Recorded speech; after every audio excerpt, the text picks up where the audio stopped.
Dios, gracias por este tiempo, gracias por haber venido a sacudir nuestro mundo, Señor, a despertarnos de nuestros laureles, a hablarnos, a transformar para siempre el transcurso y el destino de nuestras vidas. Entonces, estamos a tus pies y pidiendo que nos hables en el día de hoy a través de tu palabra, en el nombre de Jesús. Amén. El título para nuestro estudio el día de hoy en el Evangelio de Marcos, capítulo 12, es Atrápame si puedes. Atrápame si puedes. Y no voy a salir corriendo, no te preocupes. Pero el título es así porque lo que encontramos en este pasaje es, de hecho, personas tratando de atrapar a Jesús en sus palabras. Personas tratando de cuestionar a Jesús, de desacreditar a Jesús, de reprobar a Jesús. Y a través de este pasaje vamos a encontrar diferentes preguntas y cuestiones que tienen los líderes religiosos de Israel hacia Jesús para tratar de desacreditarlo. Y es casi chistoso, ¿no? Tratar de atrapar a Jesús. Es difícil tratar de atrapar a alguien que sabe todo. Alguien que sabe qué va a suceder mañana y pasado mañana. No es difícil sorprender a alguien que sabe todo acerca de todo. Eso es lo que se ve en este pasaje. Y creo que hay algunas cosas muy importantes para nosotros aquí. Acompáñenme al versículo 13, dice lo siguiente: y le enviaron algunos de los fariseos y los herodianos para que le sorprendiesen en alguna palabra. Viniendo ellos, le dijeron: Maestro, sabemos que eres hombre veraz, que no te cuidas de nadie, porque no miras la apariencia de los hombres, sino que con verdad enseñas el camino de Dios. ¿Es lícito dar tributo a César o no? ¿Daremos o no daremos? Entonces, acuérdense que este tiempo es un tiempo en donde Jesús está pronto a su muerte, a su crucifixión. Hemos llegado en la historia del Evangelio de Marcos a la última semana de la vida de Jesús. La semana de la pasión de Jesús. Jesús en unos días más va a estar en una cruz. Sin embargo, en este momento ha llegado a Jerusalén. Está cerca del templo, entrando y saliendo. Lo hemos visto llegar el 10 de Nisan, ese 6 de abril del 32 después de Cristo, donde entra al templo y recibe adoración y la gente clama: Hosana, bendito el que viene en el nombre del Señor. Sale del templo, regresa al día siguiente, expulsa a los cambistas, a los negociantes, a los que estaban haciendo negocio de la casa de Dios, aprovechándose del pueblo de Dios. Sale otra vez y por los próximos días está saliendo y entrando, enseñándole a las multitudes y teniendo esas confrontaciones con los líderes de la nación, los líderes religiosos de Israel. Entonces, para mí es curioso eso, porque durante este pasaje encontramos que los líderes están cuestionando a Jesús, preguntándole cosas, no para aprender de él, están preguntándole cosas para desacreditarlo, para encontrarle alguna falla, para poder acusarlo delante de la multitud. Eso es lo que está sucediendo. ¿Por qué te digo que me parece curioso? Por lo siguiente: en esos días, esa semana, Israel estaba celebrando la Pascua. La Pascua era donde ellos celebraban ¿qué cosa? La libertad que Dios les había dado de Egipto. Entonces ellos recordaban allá por el tiempo del Éxodo, donde estaba Moisés clamando a Faraón de parte de Dios, diciendo: deja salir de mi pueblo las 10 plagas, la muerte del primogénito. ¿Cómo es que Dios saca finalmente a Israel de Egipto a través de esa última plaga, donde tiene la sangre de un cordero que tenían que haber matado y agarrado su sangre, puesto en los postes de la puerta, en el dintel de la puerta de su casa? Y esa sería la señal para que pase la muerte y no entre a su casa, la muerte del primogénito en Egipto. Y entonces es así como Dios había sacado a Israel de Egipto. Y ellos recordaban la Pascua. Eso es lo que celebraban durante la Pascua: la mano de Dios, el poder de Dios, la liberación de Dios del pecado, no del pecado, de Egipto, del mundo, de todo eso, ¿okay? Durante esa semana donde Jesús se encuentra en Jerusalén en ese momento, estaban en esos días los judíos yendo al templo, trayendo sus sacrificios, ¿okay? Porque durante la Pascua sacrificarían un cordero, irían al templo, lo presentarían a los sacerdotes, a los líderes en el templo, y a partir de ese momento comenzaban a tratar de buscar algún defecto. Porque el cordero con el que se celebraba la Pascua, según la ley, tenía que ser perfecto, sin mancha, sin ninguna imperfección. Entonces lo traían al templo días antes de la Pascua y entonces lo examinaban, así le daban vueltas, así como puede la brasa, ¿no? Si había un desperfecto. Y una vez que estaban satisfechos, decían que es digno y puede ser sacrificado como un cordero para la Pascua. ¿Okay?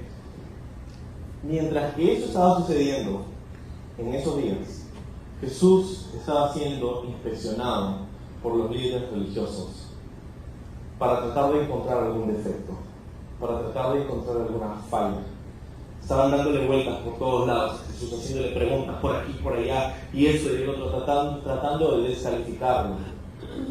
Lo que tú y yo sabemos acerca de la historia del Evangelio es que Jesús unos días después va a estar en la cruz, el mismo día donde se celebraba la Pascua, el mismo día donde los miles de corderos a través de todo Israel estaban siendo degollados para ser sacrificados.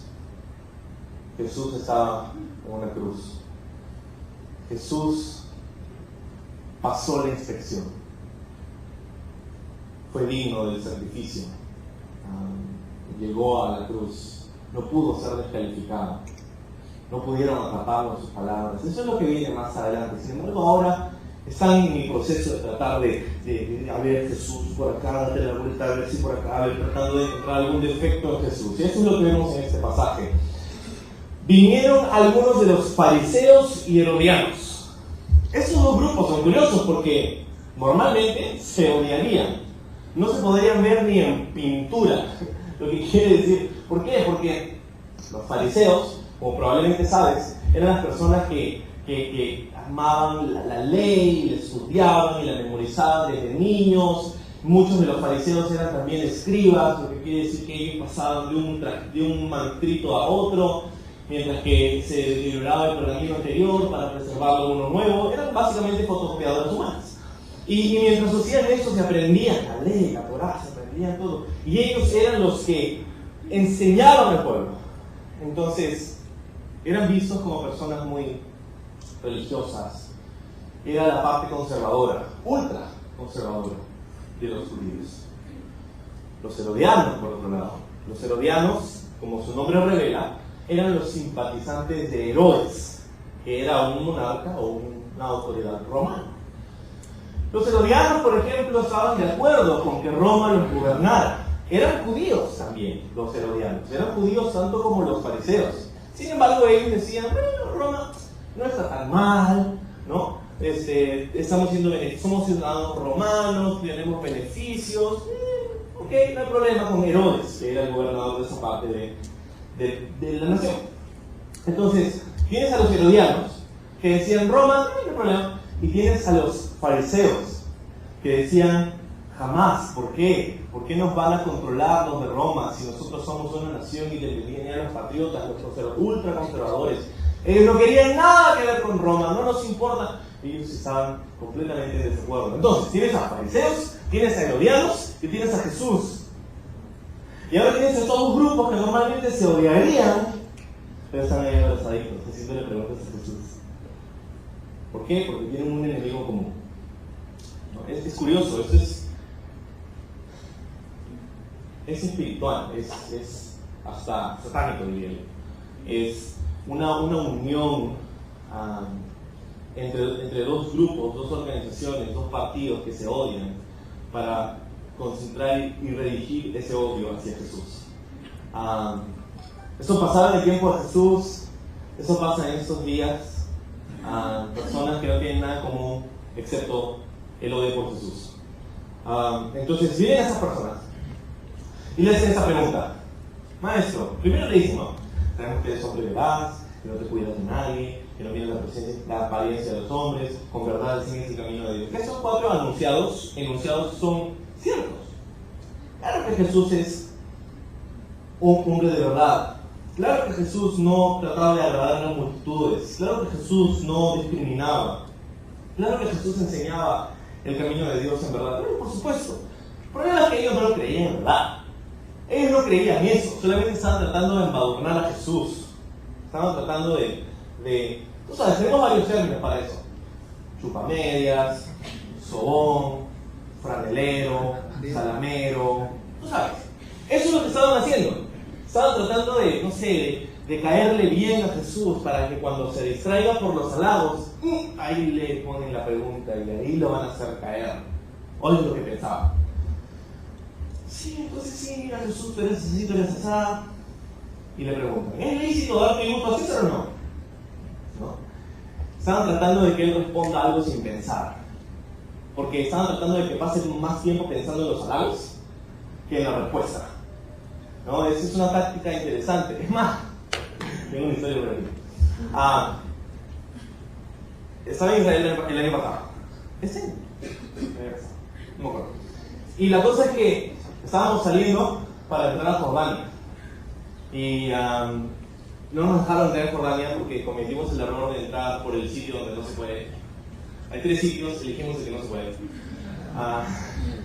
Entonces regresamos a Israel. Y cuando regresamos a Israel, tuvimos también problemas porque no querían dejar entrar otra vez porque habíamos tratado de ir a Jordania y como les parecía todo raro.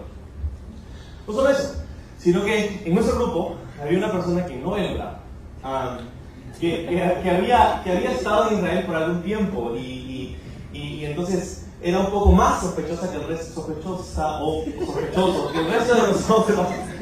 Y entonces tuvimos problemas y nos comenzaron a hablar y entonces interrogaron a esa persona.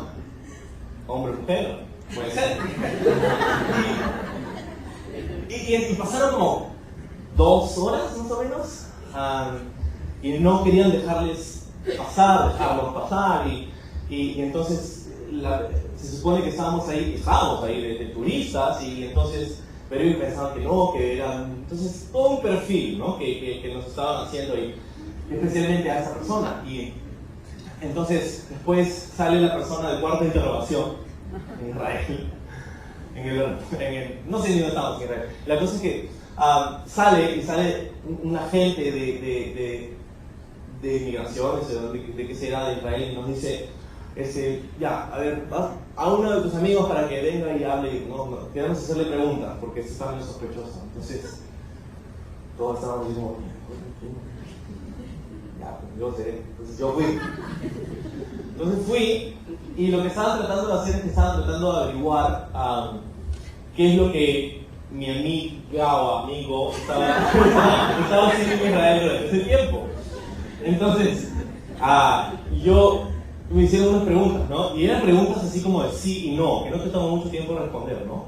¿Y dónde fueron? ¿Y dónde estaban? Y entonces yo como, sí, esto, lo respondí muy rápido, lo primero, porque no teníamos nada que ocultar. Entonces, la respuesta, y entonces, después de como 4 o 5 preguntas de así, tipo metralleta, me dijeron, ya, ¿y conmigo qué organización estás trabajando? Y yo, con ninguna organización, porque somos aquí de turistas, y entonces como que les falló la táctica, ¿no? Porque pensaban que me hacían las preguntas y entonces yo automáticamente les iba a revelar que ella estaba trabajando con una organización encubierta, ¿no? Y era como, no estoy trabajando con ninguna organización, estamos aquí de turismo. Entonces como que no pudieron. Al final nos dejaron ir y todo, después como 3 horas. Espero que sí todavía ustedes anime de ir a Israel. Aparte de eso es precioso. No, en serio, no, ese problema no lo vas a tener tus hijos. Te lo aseguro. Dios. Es básicamente lo que estaban tratando de hacer con Jesús. Estaban diciéndole, mira Jesús, para que se concentre en los halagos y de pronto, les hace la pregunta y Jesús, si hubiera sido cualquier otra persona, hubiera respondido cualquier cosa que lo hubiera puesto en problemas. Considera la pregunta, ¿es lícito dar tributo a César? ¿Debemos pagar los impuestos? La pregunta era difícil porque si Jesús respondía que sí, debemos pagar, Jesús perdería automáticamente la popularidad de todos los judíos. Porque era pagar impuestos a Roma, pero si Roma son idólatras y son no sé qué, entonces ¿cómo vamos a pagar? No, perdería a todos los judíos que tenían una pizca de nacionalismo. Los perdería por completo. Pero si Jesús decía, no hay que pagar, entonces Roma iba a escuchar. Y como nos hubieran hecho a nosotros, hubieran tenido algo con lo que juzgarlos, encontrar a Jesús como culpable de sedición y probablemente condenarlo a muerte. Ahora, pocos sabían ellos que ese era el plan desde el principio. Pero, entonces, la pregunta era si se respondía que no o respondía que sí, en realidad Jesús podía meterse en serios problemas. Y ellos dijeron, ya, acá cayó, acá le hemos dado vueltas, sí, pero como fue a la brasa y ya fue como con la piñata, no sabe a dónde darle, entonces ya, acá lo tenemos a Jesús. ¿Ok? Entonces Jesús, en el versículo 15, percibiendo la hipocresía de ellos, les dijo, ¿por qué me tentáis? Traedme la moneda para que la vean. Y ellos se la trajeron, y él les dijo, ¿de quién es esta imagen y la inscripción? Ellos dijeron, de César. Respondiendo Jesús, les dijo, dad a César lo que es de César, y a Dios lo que es de Dios. Y la gente se quedó así, con la boca así. No puedo creerlo, ¿cómo se escapó de esta? ¿No? Jesús responde de una manera magistral a esta pregunta complicada. Él dice, pásame una moneda. Y le pasan una moneda y dice, ¿de quién es esta imagen? Ahora, en esos días la imagen era de César Tiberio. Era el emperador en esos días. César Tiberio, en la moneda que Jesús tenía en su mano había una imagen, cara y sello. Y en la cara salía el rostro de César Tiberio y decía por arriba, César Tiberio, hijo de Augusto el Divino. Eso es lo que decía. En la parte de atrás, en el sello, había una imagen de César vestido en una sotana y decía Pontifex Maximus o Pontífice Máximo. Y lo que eso es básicamente es que estaban diciendo que César era el sumo sacerdote de Roma. Porque en esos días pensaban que el emperador no solamente era el gobernador máximo, sino que también era algo así como que un puente entre los dioses y los hombres. Por eso el nombre Pontífice Máximo. Curioso porque esta es la imagen, esta es la idea que trae consigo el Imperio Romano cuando se convierte al catolicismo, cuando pasa a ser el Sacrosanto Imperio Católico Romano. Esa es la misma imagen que pasa y ya no es el emperador, pero ahora es el Papa quien tiene ese nombre. Pontífice Máximo, algo así como un nexo, un puente entre Dios y los hombres. El problema es que la Biblia dice que solo hay un mediador entre Dios y los hombres y es Jesús. Pequeño problema. Entonces, esa es la imagen que estaba en la moneda. Y le dice, ¿de quién es esta imagen? Y todo el mundo, obviamente, es de César, ¿no? Y Jesús responde, dale a César lo que es de César y dale a Dios lo que es de Dios. Que es una respuesta fenomenal. Estamos hablando de impuestos. Impuestos. En esos días, los judíos debían dar tributo a Roma. Por una parte, examinándolo socialmente, culturalmente, dar tributos es más, es necesario. En cualquier cultura que avanza, que progresa, alguien tiene que pagar por las carreteras, alguien tiene que pagar por el alumbrado público, alguien tiene que pagar por los diferentes servicios que todos usamos en una sociedad. Para eso se supone que para eso son los tributos, los impuestos, ¿no? Ahora, que si se usan para eso no, y cómo se usan, y cómo lo usan los gobernantes, hay instancias donde se supone que los gobernantes también comparecen y rinden cuentas, se supone. Pero eso es otro tema. Nuestro tema, ¿no? El tema que le preguntaban a Jesús era si estaba bien dar impuestos o no. Y Jesús le dice, si esta moneda es de César y él te pide que le des algo, dale a César lo que es de César. Aquí está la palabra de Dios para nosotros de esta manera. Paga tus impuestos. Exacto. Dios quiere que pagamos nuestros impuestos. Porque el hecho de que somos ciudadanos del cielo, lo cual somos, no quiere decir que dejamos de ser ciudadanos de la tierra. Somos ciudadanos de un gobierno, de un país. Y la Biblia establece clarísimo, en Romanos capítulo 13, si quieres leerlo en tu propio tiempo, que debemos estar sujetos a las autoridades que están encima de nosotros. Que Dios pone esas autoridades en nuestra vida. No, ¿cómo Dios va a poner a una persona tan pecadora como tal presidente? Pablo escribe eso cuando César Nerón era emperador. El mismo que tomaba a los cristianos, los empalaba, literal los empalaba tipo anticucho, los ponía en su hacienda, en su casa, y los embadurnaba en brea y los prendía durante la noche. Ustedes son la luz del mundo, qué bien. Eso es lo que hacía César Nerón. En su tiempo, Pablo escribe Romanos 13 y dice, sométete a los gobernantes y a las autoridades. ¿Qué? No estamos tan mal. Podemos estar en un lugar como este, podemos tener una representación legal como iglesia, podemos hacer una reunión como esta, hablar con libertad al principio de la palabra de Dios. No estamos tan mal. No me acuerdo la última vez que prendieron a un cristiano en el palacio de gobierno. No quiere decir que eso no puede suceder, pero estamos gozando de libertades que tenemos porque somos ciudadanos de este país. Entonces, pagar impuestos, paga los impuestos. Pero Jesús no solamente se queda ahí. Él dice, dale a César lo que es de César, pero dale a Dios lo que es de Dios. ¿Te das cuenta? En la moneda hay una imagen. Y lo que Jesús está tratando de hacernos ver es que sobre tu vida también hay una imagen. La imagen de Dios.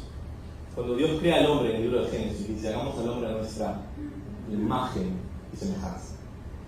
Tú y yo, independientemente si somos creyentes o no creyentes, tenemos la imagen de Dios impresa sobre nuestra vida.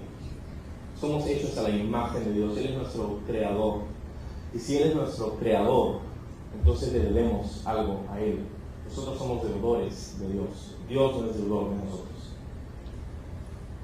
Entonces, fantástica la respuesta de Jesús. Esta moneda es de César, dásela. Dale tu plata a César, pero dale tu vida a Dios. Ahora, te sugiero algo. El simple hecho, el hecho de que ellos tuvieran a otra entidad gubernamental a la cual tenían que dar tributo, era un testimonio de que ellos se habían alejado de Dios. ¿Por qué?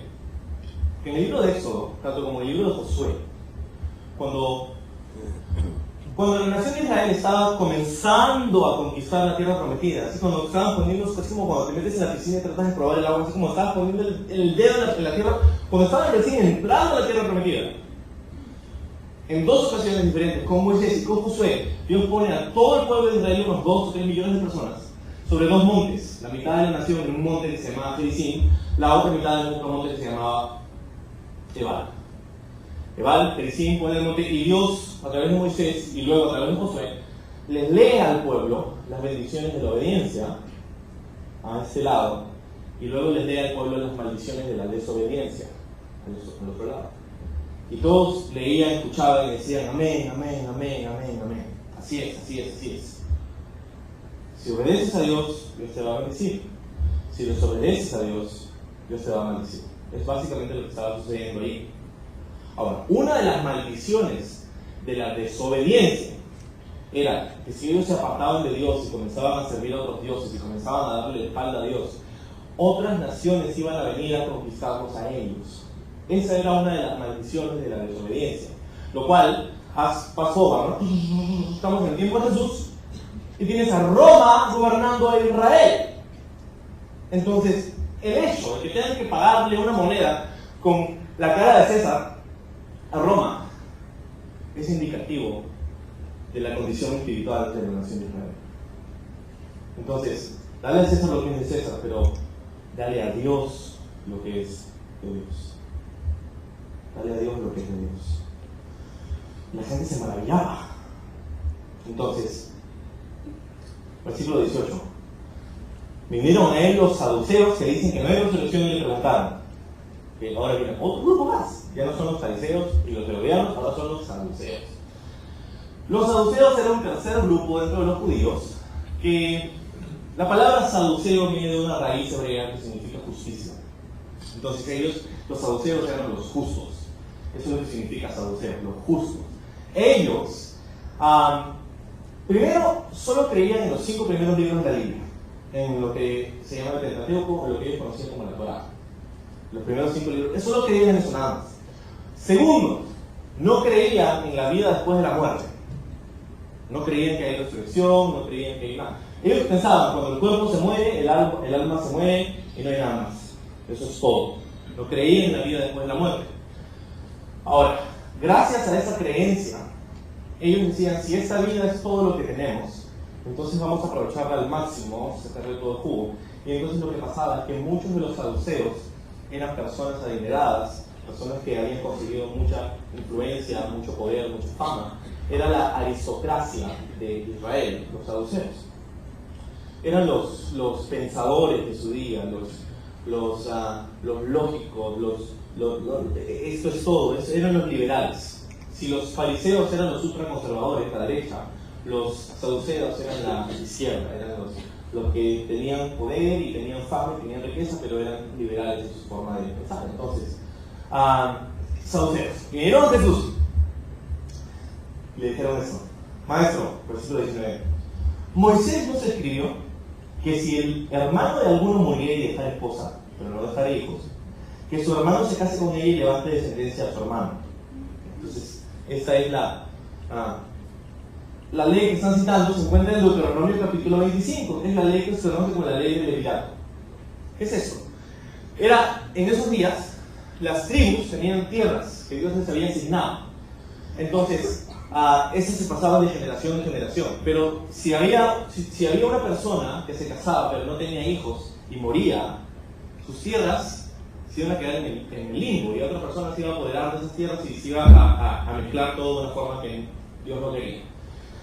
Por eso Dios le da a la nación de Israel en Deuteronomio 25 la ley del Levirato. Lo que significa es esto: si una persona se casa, un hombre se casa con una mujer y muere y no tiene hijos, su hermano, el hermano del que fallece, tenía la obligación de redimir a la esposa, ahora viuda, casarse con ella, levantarle descendencia, o sea, tener hijos con ella, y esos hijos heredarían las tierras de su padre fallecido. De esta forma, sucedían dos cosas: se protegía el bienestar de la mujer viuda, porque en esos días las viudas eran quizá el grupo de hermanos más vulnerables de esos días. Se protegía el bienestar de la viuda, y número dos, se protegía la continuidad de las herencias. ¿Okay? Entonces, esto es lo que era esa ley. Deuteronomio 25. Y le dice el versículo 20, pone un caso, una hipótesis, un caso, vamos a pretender que pasa eso, ¿no? Y utilizan el caso más triste, más feo, más horrible de toda la historia para tratar de probar su punto. Justo como lo hace la izquierda el día de hoy.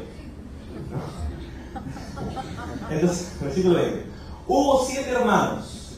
El primero tomó esposa y murió sin dejar descendencia.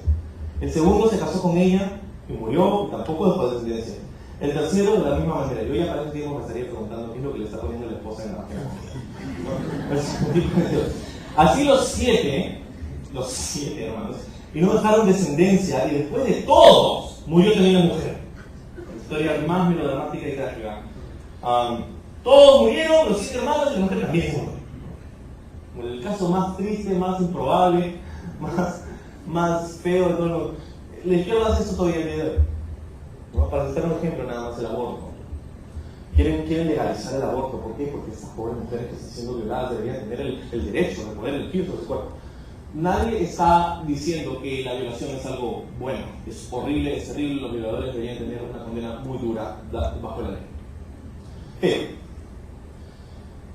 la izquierda muchas veces propone la legalidad o la legalización del aborto por el caso de una mujer que es violada. Ahora, cuando vemos la estadística, nos damos cuenta que los abortos por violación son ni siquiera el 3% de los abortos totales cada año. Ni el 3%. Eso quiere decir que hay un 97% de abortos que no son por violación. Pero estamos en el caso más feo, más horrible, más hasta la pata para hacer nuestra postura. Eso es lo que estaban haciendo en ese momento. Entonces, el caso más horrible, más trágico, más doloroso, más feo que nunca iba a pasar. Y le dicen, versículo 23, en la resurrección, pues cuando lo resuciten. Dicho sea paso, ellos no creían en la resurrección. ¿De cuál de ellos será ella mujer? Ya que los 7 la tuvieron por mujer. Entonces, lo que están tratando de hacer es que están tratando de ridiculizar la idea de que existe una resurrección. Ellos están diciendo, mira, este caso es tan improbable, pero si sucediera, o sea, no pretendes que pensemos que existe una resurrección. Míralo, es simplemente poniendo un ejemplo. Mira, ellos habían dicho, acá ya destruimos el argumento de la resurrección, no puede existir lógicamente. Acuérdate, ellos eran pensadores. Entonces, Jesús le dice a esos pensadores, en el versículo 24, no habláis por eso, porque ignoráis las Escrituras y el poder de Dios. Jesús le dice, su error está en 2 cosas: que desconocen las Escrituras y el poder de Dios.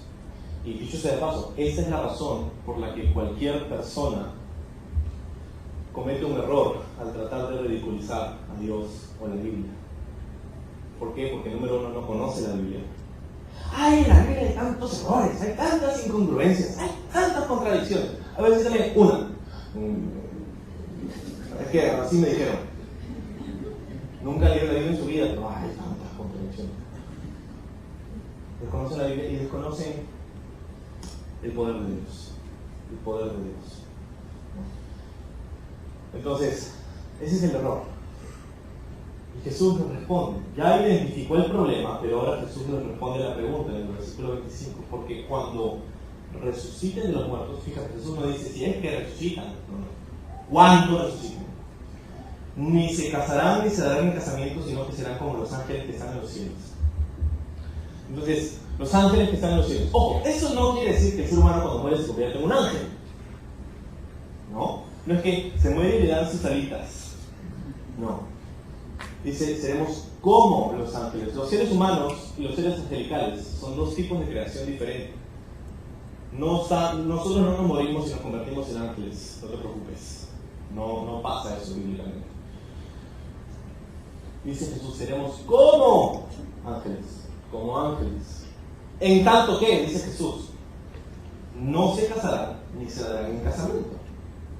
Eso quiere decir que en la vida eterna, en la resurrección, el concepto del matrimonio y el sexo va a ser drásticamente diferente. Porque en la vida eterna no nos vamos a reproducir. Es lo que está tratando de decir Jesús. No nos vamos a reproducir, no va a haber necesidad de esa función biológica. Probablemente algunas otras funciones biológicas que tampoco van a haber necesidad de. Entonces, básicamente el concepto de la vida eterna, tratar de entender cómo funciona la vida eterna desde una perspectiva temporal es imposible. Podemos imaginarnos cómo puede ser, pero es difícil, ¿no? Y Jesús está diciendo, ustedes hierran, o sea, cometen error porque no conocen las Escrituras y no conocen el poder de Dios. Pero Jesús dice, no. Entonces Jesús identifica el problema, responde a la pregunta, y ahora Él les hace ver la falta o la falla de su lógica. En el versículo 26. Pero respecto a que los muertos resucitan, ¿no? Ya que ustedes no creen, ¿no? Vamos a ver si tienen razón, si es lógico creer, ¿no? Ya que ustedes creen en la Torá, ¿no? Ya que la Torá es su autoridad, vamos a ver qué es lo que dice la Torá. ¿No habéis leído en el libro de Moisés cómo le habló Dios en la zarza diciendo, yo soy el Dios de Abraham, de Isaac y de Jacob? Dios no es Dios de muertos, sino Dios de vivos. Así que vosotros, muchos raros. Jesús está diciendo, ok, ¿ustedes creen en los 5 primeros libros de la Biblia? Sí. ¿Ustedes han leído el libro de Éxodo? Sí. En el libro de Éxodo, Dios se le presenta a Moisés y le habla de una zarza y le dice, yo soy el Dios de Abraham, de Isaac y de Jacob. Sí. Ya, ok. Entonces, Dios no le dice, yo era el Dios de Abraham, de Isaac y de Jacob. No, dice, yo soy el Dios de Abraham, de Isaac y de Jacob. Porque esto es importante. Jesús lo dice, porque Dios no es Dios de muertos, Dios es Dios de vivos. ¿Okay? Durante el tiempo de Moisés, donde Dios habla en el libro de Éxodo con Moisés, la cita que Jesús estaba dando aquí, durante ese tiempo, Abraham, Isaac y Jacob, sus cuerpos físicos estaban bien muertitos. Durante ese tiempo.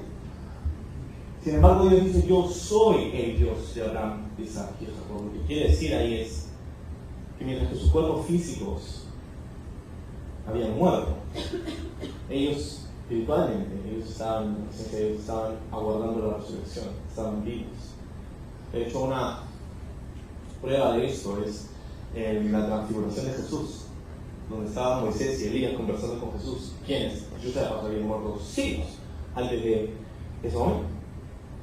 Entonces, la Torá enseña, según la estimación de Jesús, quien dicho sea de paso, es el autor de la Torá, que sí hay resurrección. Entonces ustedes, les dice Jesús, mucho errantes. No conocen la ley, no conocen, piensan que es su autoridad, pero en realidad no conocen lo que dice. No, quiero que veas algo. ¿Okay? Jesús construye toda su premisa, ¿okay? Todo su argumento lógico desde un verbo. Dice, yo soy. Es el verbo presente.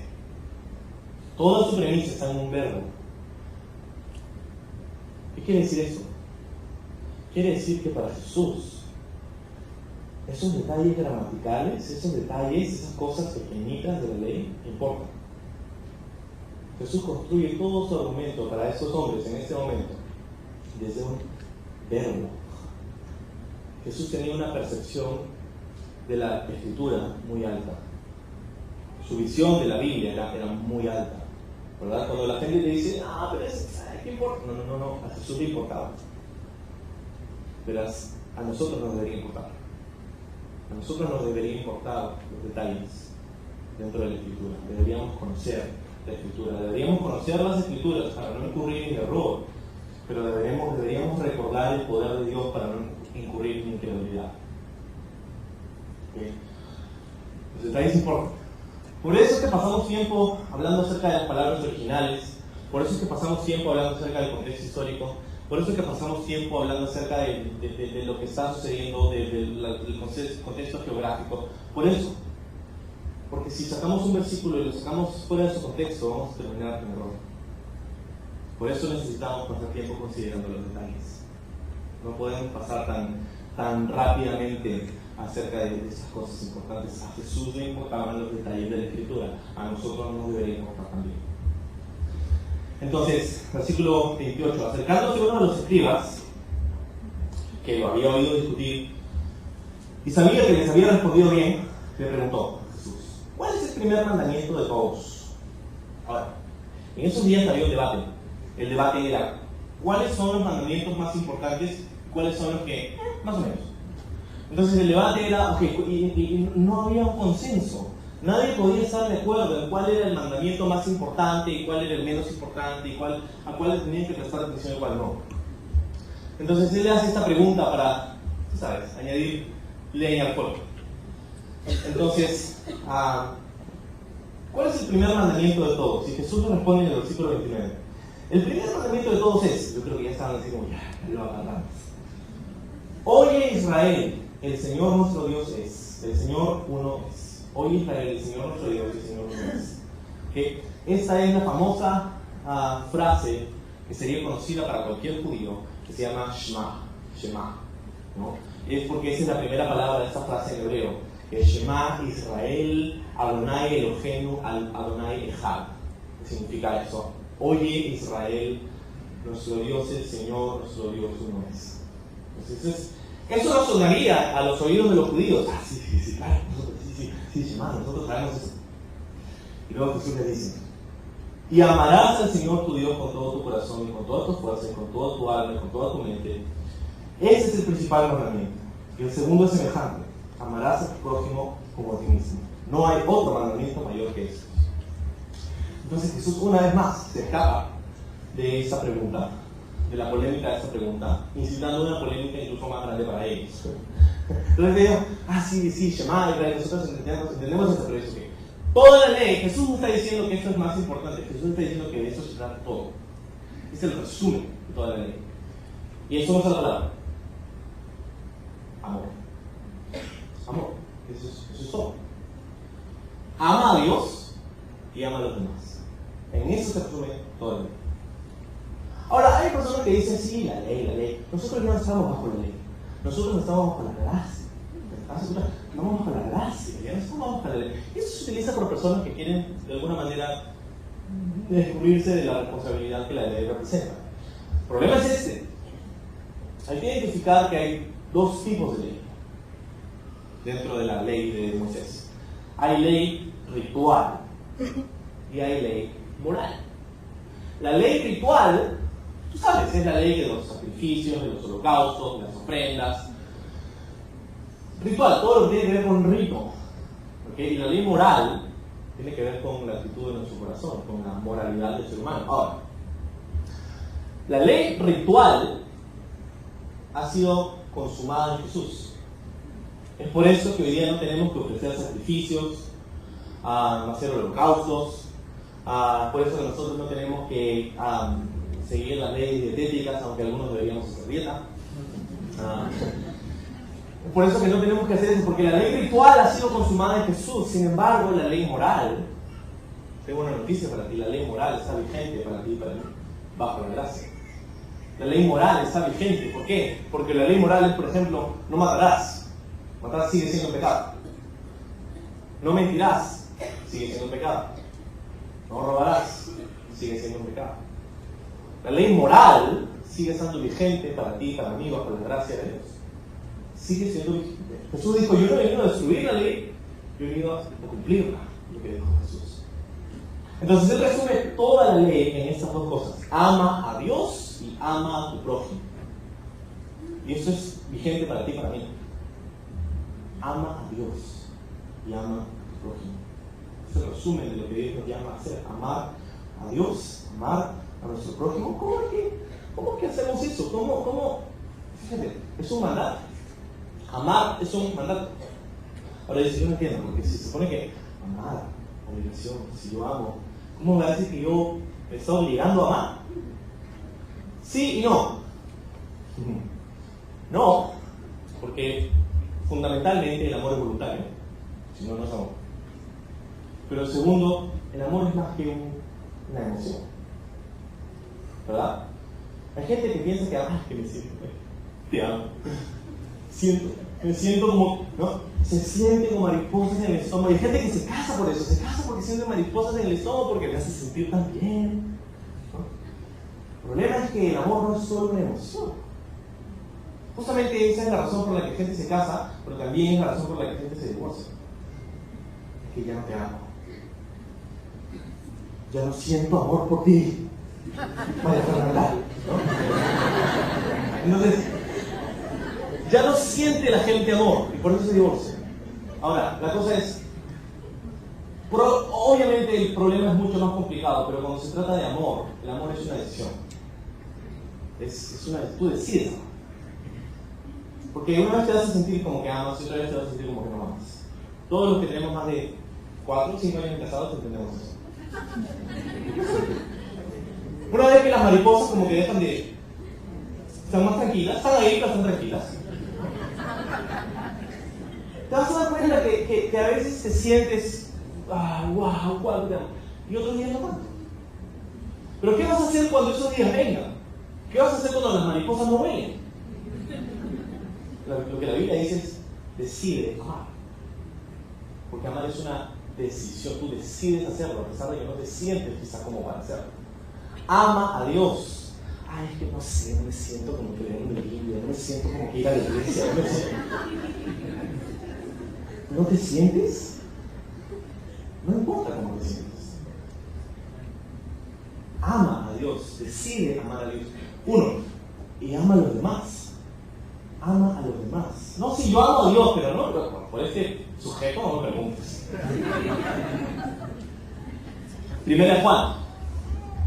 El apóstol Juan dice lo siguiente: hermanos, hijitos, amados, ¿cómo pretendes decir que amas a Dios al que no ves, si no eres capaz de amar a una persona que está a tu costado y sí ves? Lo que Juan está diciendo es, no puedes decir que amas a Dios con todo tu corazón, con toda tu alma, con todas tus fuerzas, si tienes una persona que está a tu costado que no amas. Estas dos están ligadas. No, yo sirvo a Dios, yo amo a Dios, todo lo que quiera, pero no me llevo bien, no me cae esa persona. No, espera. Según la Biblia, si tú no amas a esa persona, tangible, poco probable que ames a esa persona intangible. Pero es que esa persona me ofendió, esa persona me dijo eso, esa persona hizo lo otro, y yo, no sé, que no aguanto. Ya, pero según lo que Jesús está estableciendo, no hay nada que la gente te pueda hacer que te quite la capacidad de amarles. Porque si amar es una decisión, eso es lo chévere. Puedes decidir ¿verdad? La razón por la que no amas, la razón por la que no perdonas, la razón por la que mantienes rencillas con la gente, discusiones con la gente, no es porque te han ofendido, es porque tú has decidido no amarles. Y lo que Dios está diciendo aquí es que si vas a seguirme a mí, si vas a ser un discípulo mío, dice Jesús, necesitas decidir amarles. Si no, no te llaman mi discípulo. Fuerte, ¿no? Entonces, eso se resume toda la ley. Ama a Dios, ama a los prójimos. Ama a Dios, ama a los demás. Entonces, artículo 32, un escriba le dijo: bien, maestro, de verdad has dicho que Dios es uno y no hay otro fuera de él. El amarle con todo el corazón, con todo el entendimiento, con toda el alma, con todas las fuerzas, y amar al prójimo como uno mismo, más que todos los holocaustos y sacrificios. Entonces este escriba viene y le dice: maestro, qué chévere tu respuesta, qué buena respuesta has dado. Y agrega algo. ¿Te has dado cuenta? Al final dice que eso es, que amar al prójimo, o sea, que amar a Dios y amar al prójimo es más que todos los holocaustos y sacrificios. Y Jesús le responde y le dice: no estás lejos del reino de Dios, usted está bien. ¿Qué significa eso? Significa que tu relación con Dios y tus relaciones interpersonales son más importantes para Dios que tu servicio religioso. ¿Okay? No, pero es que yo soy pastor y comparto la palabra de Dios, pero acabo de pelearme con mi esposo. No, yo soy siervo de Dios porque yo toco el ministerio de alabanza, yo sí todas las semanas estoy guiando una oración, pero me acabo de comunicar en el trabajo con una persona. No, yo sirvo en la escuela dominical, es niños, gloria a Dios, aleluya. Pero ese hermanito de allá, no lo pasa.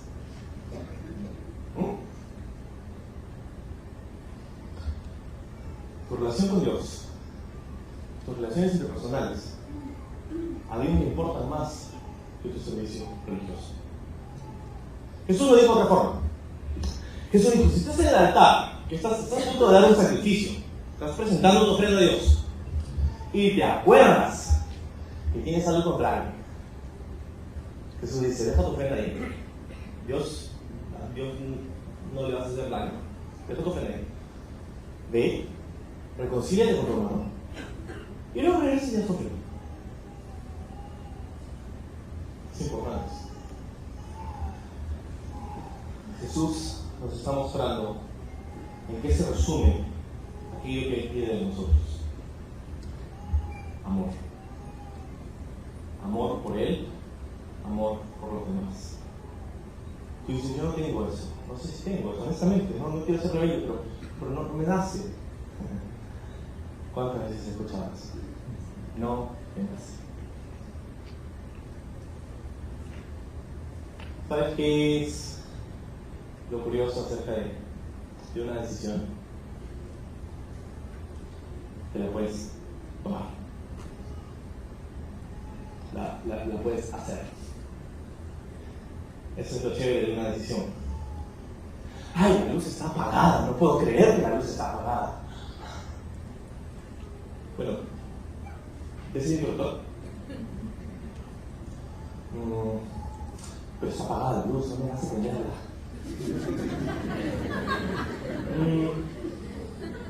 Ok, vive en oscuridad si quieres. Vive en oscuridad. Pero el interruptor está ahí. Cuando quieras, lo prendes. Lo que está tratando de decirnos Dios esta mañana es que Él no quiere que vivas en oscuridad. Tú sabes dónde está el interruptor. Te prende, te perdona, te llama. Entonces, versículo 35.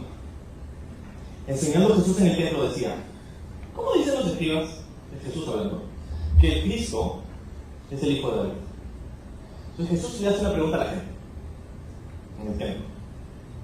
¿Cómo dicen los escribas que el Cristo es el Hijo de David? Un título para el Mesías era Hijo de David. Ellos sabían que la Escritura declaraba que el Mesías sería un descendiente de David. ¿Okay? Eso es lo que es. Pero Jesús dice: el Cristo es el hijo de David, es el descendiente de David. Ok. Dice el versículo 36. ¿Cómo es eso? Porque el mismo David dijo por el Espíritu Santo, dijo el Señor a mi Señor, siéntate a mi diestra hasta que ponga a tus enemigos por el estrado de tus pies. David mismo le llama Señor al Mesías. ¿Cómo puede ser su hijo? Dice que la gente lo oía de buena gana. ¿Cómo? Jesús hace esta pregunta ahora. Jesús no es porque no sepa, porque está tratando de hacernos pensar. Entonces, ¿cómo es eso? O sea, ¿cómo David dice el Señor, que es la palabra original en el Salmo que cita Jesús, es Yahvé, le dice a mi Señor, y la palabra es Adonai. Yahvé, que es el nombre de Dios, Adonai es el título de Dios, Señor. Entonces, el Señor le dijo a mí, Señor. Entonces, ¿cómo David le dice Señor a su descendiente? ¿Ok? ¿Por qué esto es algo en lo que deberíamos pensar? Porque en esa cultura, un padre nunca le diría Señor a sus hijos. Un padre nunca le diría Señor a sus nietos. Era todo al revés. Los nietos, los hijos, eran los que le decían a sus superiores, Padre, Señor. ¿Ok? Entonces, si el Mesías es un descendiente de David, ¿cómo David le dice Señor a su descendiente? No tiene sentido. A no ser que el Mesías sea alguien más que solo un descendiente de David. Es exactamente lo que Jesús está tratando de hacernos pensar. La identidad de este Mesías. No solamente es un descendiente de David, Él es Dios. Por eso David le dice Señor. Porque David reconoce su autoridad. La gente le escuchaba. Y ya que la gente le escuchaba, Jesús aprovechó la oportunidad para advertirles algo a la gente. Versículo 38. Y les decía en su doctrina, guardaos de los escribas que les gusta andar con ropas largas, que aman las salutaciones en las plazas, aman los selfies en las plazas, y las primeras sillas en las sinagogas, y los primeros asientos en las cenas, y devoran las casas de las viudas por pretexto, hacen largas oraciones. Estos recibirán mayor condenación. Jesús está volteando la torta, porque ellos están tratando de atrapar a Jesús. Jesús está utilizando esta oportunidad para que se den cuenta de las intenciones detrás de estos falsos líderes religiosos. Aman las salutaciones en las plazas, saben que la gente, que los paparazzi, que esto, que el otro, no, vamos a tomar una foto por acá, ¿no? Aman los recontra 25.000 likes en Facebook, en Instagram, ¿no? Todo, la fama, qué chévere. Tranquilo, cuidado. Aman las primeras sillas en las sinagogas. Por esa razón hay gente que no se sienta en la primera fila. Por eso hay pocos en la primera fila. No, acá está, Dios mío, los vienen por delante de los anfitriones y le dicen, por favor, siéntate. No, acá está, la Biblia dice. Cuando dicen que a ellos les gustaban los primeros asientos en las sinagogas y en las celebraciones, lo que quiere decir es, en esos días, si tú hacías una fiesta, habían asientos, ponías una mesa para cenar y tú te sentabas al centro, tú eres el anfitrión, y a tu izquierda y a tu derecha sentarías gracias, sentarías a las personas que tú quieres honrar, a tu derecha y a tu izquierda. Personas prominentes, personas importantes, personas a las que tú quisieras exaltar en esa reunión, a tu derecha. Eso es lo que está diciendo Jesús. Los primeros asientos eran esos asientos de prestigio. Entonces la gente, ellos querían que les digan a esos escribas, a esos líderes, sí, las salutaciones, ¿sí? Amaban ese tipo de atención, pero al mismo tiempo, el versículo 40 dice, devoraban en las casas de las viudas, o sea, se aprovechaban de personas vulnerables. ¿Qué descripción del estilo de liderazgo que hay en muchas iglesias? Y no quiero sonar crítico porque eso es una referencia para mí también, pero Jesús dice cuidado de este tipo de abuso. El liderazgo espiritual no se trata de la persona que lo tiene. Se trata del crecimiento de aquellos que están bajo ese liderazgo. No se trata de hacer sentir bien a aquel líder, se trata de que es líder de influencia para bien a las personas que están a su alrededor. Entonces, cuidado, dice Jesús. Las salutaciones en las plazas. Si quién sabe, saliendo del servicio, no me saludes. Versículo 41. Estando Jesús sentado delante del arca de la ofrenda, miraba cómo el pueblo echaba dinero en el arca y muchos ricos echaban mucho. Y vino una viuda pobre y echó 2 blancas, o sea, un cuadrante. Si no sabías que eran 2 blancas, ahora ya sabes, es un cuadrante. Entonces, llamando a sus discípulos, les dijo: de cierto os digo que esta viuda pobre echó más que todos los que habían echado en el arca, porque lo que habían echado en el arca le echaban de lo que les sobraba, pero esta, de su pobreza, echó todo lo que tenía, todo su sustento. Jesús miraba a una mujer viuda que está echando dinero en el arca. En esos días estaba en el templo, en el atrio de los gentiles, en el templo de Jerusalén. En ese lugar, a un lado del atrio, había un cofre. Este cofre tenía 13 trompetas, lo que llamaban trompetas, eran como unos conos, donde echaban la gente dinero. 13 porque eran diferentes cosas para el sacerdote, para el templo, para las ofrendas, diferentes conceptos. Entonces la gente venía hacia su cola, y los escribas y fariseos agarraban 20 soles y le llevaban a la camisa y le decían: por favor, dame 20 soles en moneda de 10 céntimos. O sea, agarraban y cuando daban sus ofrendas sonaba como si estuvieran en la moneda, ¿no? Qué madura esa persona, qué sacrificial, qué espiritual. Eso es lo que pasaba.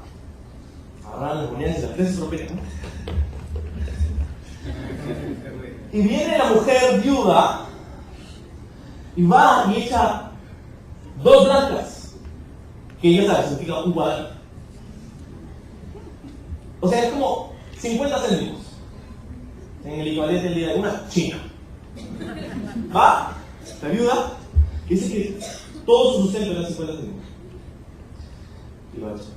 Ahora, según el entendimiento de muchos cristianos el día de hoy, lo que Jesús debería haber hecho en ese momento es ir donde la viuda: no, señora, usted no, por favor, usted no tiene que dar, usted no se preocupe, usted para aquí, venga, por favor. Muchos cristianos, honestamente, ellos pensarían que la reacción de Jesús hubiera sido esa: no, usted viuda, por favor, usted no tiene que dar, usted por favor, no tiene, no. Aquí aprendemos que el dar es importante para Jesús.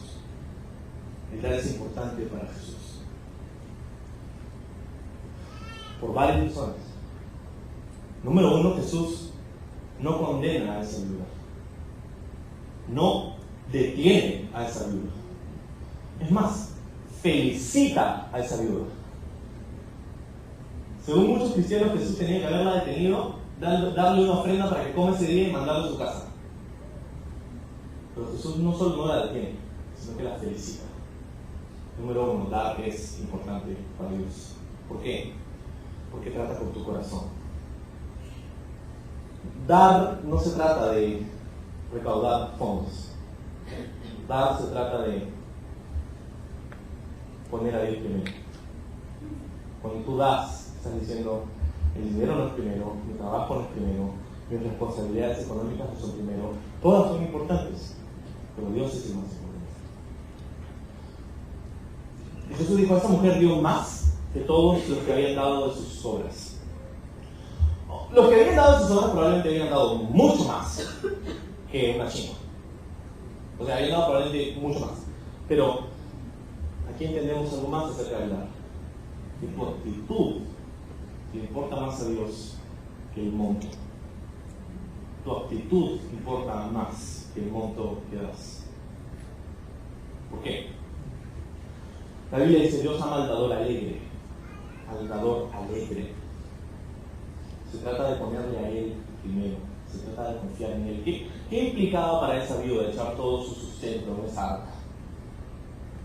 Implicaba que confiaba en Dios. Implicaba que confiaba en su provisión.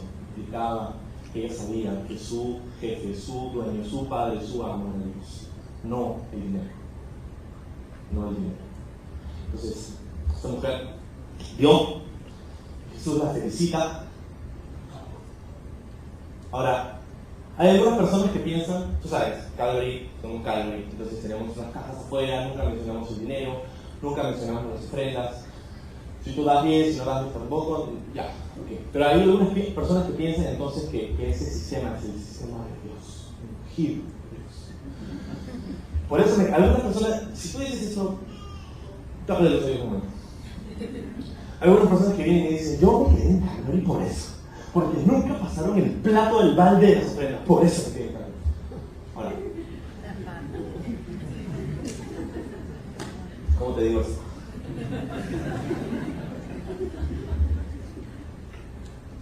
Tener una caja fuera del auditorio o pasar el balde no es el problema.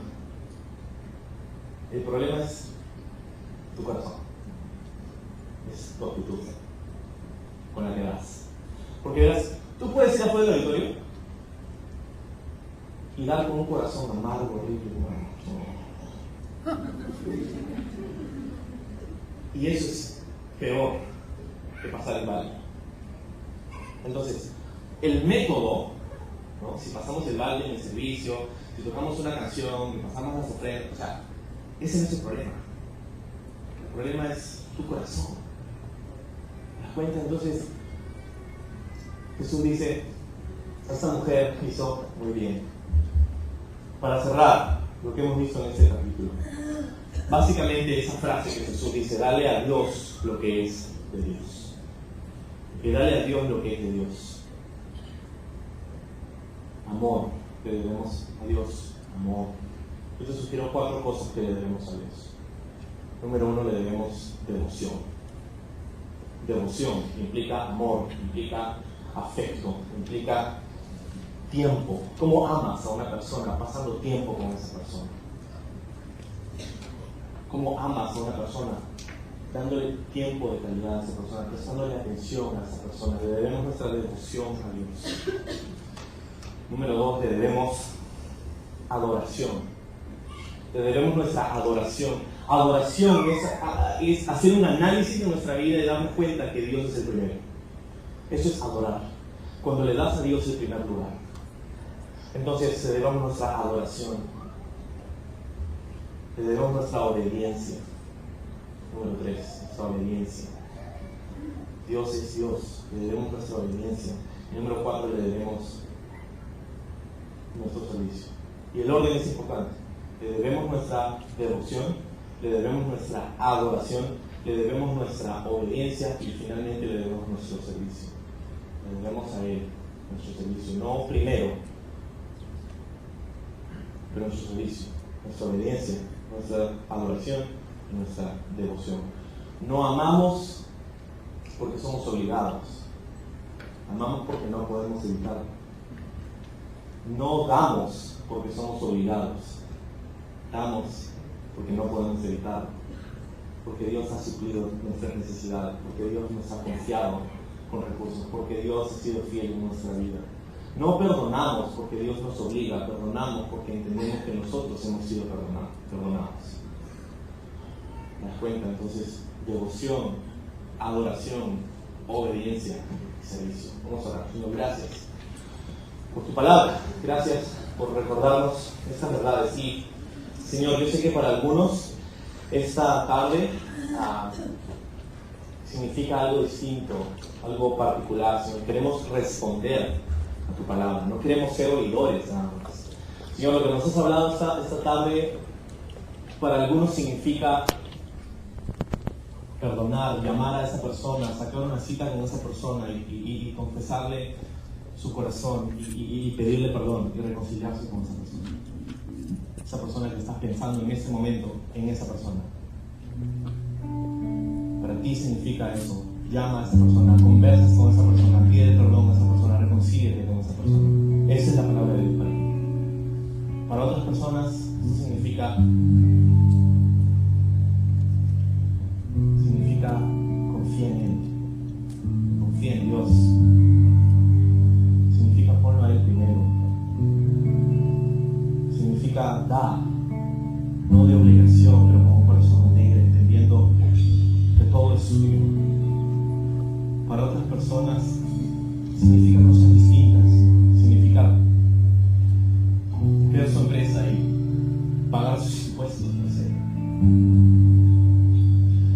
sea que signifique tu palabra para nosotros en lo personal, Señor, ayúdanos a poner en práctica. No permitas que salgamos de este auditorio sin la determinación de darte nuestro servicio y nuestra obediencia y nuestra adoración y nuestra devoción. Gracias, Señor. En esta actitud de oración en la que estás, si quizás no le has dado tú esas cosas que hemos mencionado, tu servicio, tu obediencia, tu adoración, tu devoción, quizás porque quizás no has conocido a aquel cuya imagen está sobre tu vida y es tu creador, es Dios, Jesucristo. Si no le has dado tu vida aún, si no le has abierto las puertas de tu vida, si no has recibido el perdón de tus pecados, si pedido el perdón de tus pecados a Dios, si reconciliado con el creador de tu alma, este tiempo, en este momento lo puedes hacer. Y lo que vas a hacer es simple, decirle: Señor, te pido perdón por mis pecados, me arrepiento de ellos, me acerco a ti, lléname de tu Espíritu Santo y ayúdame a caminar contigo, a darte mi devoción, mi adoración, mi obediencia y mi servicio. Y si haces eso genuinamente, no porque te obligan, pero porque no puedes evitarlo, porque Dios ha hablado a tu corazón esta tarde, entonces